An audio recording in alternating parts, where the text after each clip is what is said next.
Hey everybody, DeathsStalker here. So I thought I would give you an explanation about why I decided to change the brakes on my RC51. And we're going to go back to before I actually owned the bike. I used to race 250 Grand Prix motorcycles, and I'll put a picture up here so you can actually see it was a Honda with factory support, and it was very fast. And the one thing I experienced when I was racing was a brake failure in one of the races, and it was due to the Nissan brake calipers that the bike came with were not quite up to snuff. And for Grand Prix racing, I ended up upgrading at that time to Brembo Brakes, which were fairly new when I was racing. Nowadays, all kinds of bikes have them. So fast forward to the present, I got my RC51, which I'd been eyeing since they first came out. I picked it up, I believe it was the summer of either 2006 or 2007. Allows you with dates and times and that, so I don't really worry about it too much. And it wasn't too bad, except I noticed pretty quickly that because of the way the bike, when you got on the brakes, the bike didn't really slow down. Now, part of it was the fact that originally the bike had the rubber brake hoses. So what I did was I upgraded to Kevlar coated racing brake lines, which solved the mushy feeling you got through your brake lever. But the brakes still were not all that good. So what I did first was I took the stock Honda brake rotors off and replaced them with EBC. They're called ProLite, sort of a racing rotor. And they day and night changed the way the braking worked. It still wasn't, perfect, but it was like 10 times better than what it was before. Now, after several years of riding, and the one thing I do every season is I replace my brake fluid, bleed the whole system. Brake fluid's cheap. To me, it's just a simple common sense thing. I'm changing the oil, I'll change the brake fluid at the same time. It's the cost is so little, it's not even worth considering. And when I went and upgraded the bike to a new set of tires, again, with the grip of the better tires, I noticed my brakes still weren't quite so good. So what I did was, last season, I got myself a more aggressive brake pad, something with a lot more bite than what the bike had been running before. And again, it helped the braking a lot, but again, still not to the level that I expect from my motorcycles.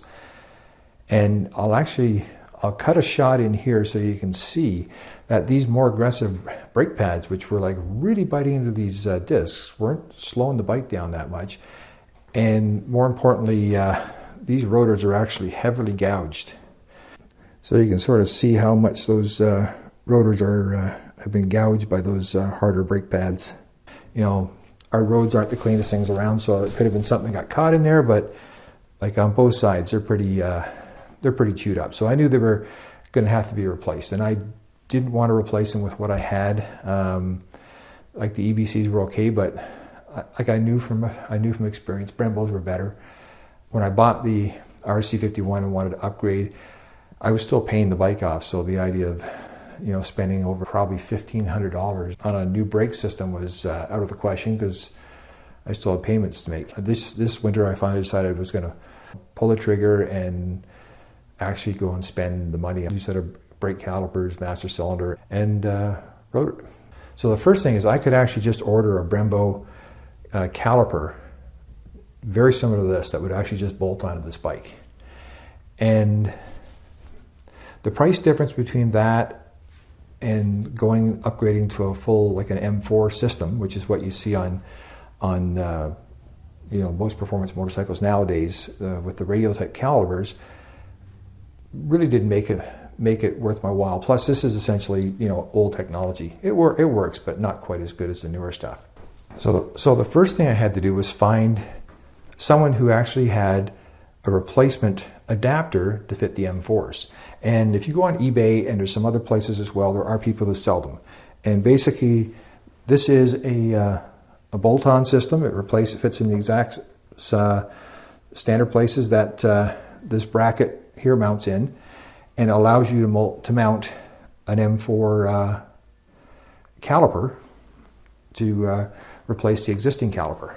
And this kit is this kit that was this guy made is actually pretty good. It's actually got bolted for the bolt for the fender mount. Now I can't give you the link for this guy who made them, because he only had 2 of them, and he sold out, so they're not around anymore. But if you ever decide to do this, you just go online and on eBay and look around. There's I've seen several other people selling them, but this was actually one of the nicest setups that I've seen, and it's all CNC machined and hard anodized as well. Now the only thing to keep in mind is that for the M4 calipers is they come in 2 sizes, which is 100 millimeter and 108, and that refers to actually the bolt pattern. And on the European motorcycles, Aprilia, BMW, of course Ducati, and several other European manufacturers, they run what's called the 100 millimeter bolt pattern. The Japanese, Honda, Suzuki, whatnot, they run 108. So this is a Japanese motorcycle, so technically, if you weren't thinking, you'd buy the 108 millimeter calipers, but they wouldn't fit because this is a 100 millimeter bolt pattern, and this is not something you can adjust. So I had to make certain I ordered the 100 millimeter M4s to fit on this. The one advantage of having this pattern and having this bike set up for M4 is that if I decided down the road that I wanted to go to a more higher performance monoblock caliper, Brembo makes several higher performance calipers that, if I was going to seriously use this bike on the track for track days, I probably would eventually upgrade to a higher quality M4 bolt pattern style caliper. So you see the M4s are just going to sit in pretty much the same location, but with this bracket instead of that bracket. Now, if there's someone considering that, if you're thinking I'm actually going to save weight, switching from these calipers to those calipers, these guys are pretty heavy. So I'll put them on a scale, and I'll tell you, when I actually do the switch over, I'll actually tell you what the weight difference is, but I don't think I'm going to be saving any weight. But these are much beefier than these ones here, so I think I'm actually going to get a little more braking capacity. Now, the one thing about the brake rotors themselves, these are bolt-on rotor. They are meant for a CBR-600. I believe it's 2006, 2007. If I got it wrong, I'll put it up here. And this has a 6-bolt pattern. Earlier CBR-1000 rotors were actually 310 millimeter, and I think the 6 and 7 are the 320s, which is what the RC51 takes. The later, like the newer CBR-1000s, are now using a 5-bolt pattern, which of course means they won't bolt on the stock wheels. Now, if you're not using stock wheels, it's whatever fits with the stock wheels. And I know in some cases, depending on what wheels you were to get, you need to have adapters made to change the offsets on the rotors to match with whatever your brake calipers are. The last thing I decided to do was get an RC51 Brembo master cylinder.